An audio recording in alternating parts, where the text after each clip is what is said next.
So hey everyone, welcome back to another quick and very interesting tutorial where in this quick tutorial I'm going to show you how you can convert SVG images to PNG without using any software in just one single click. Now in order to do it, all you need to do is to just simply open any of the browser you have. For example, if I open the Google Chrome browser, you can do the same process from your smartphones as well. Now here you have to search for SVG to PNG.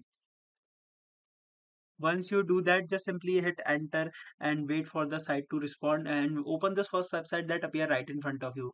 Once you open it here, it will ask you to upload the file. You can upload multiple files in a single time frame. And once you upload your file, just simply click on this option which says download all, and your converted PNG image will be saved to your system for free. You can select up to 20 SVG images at a time.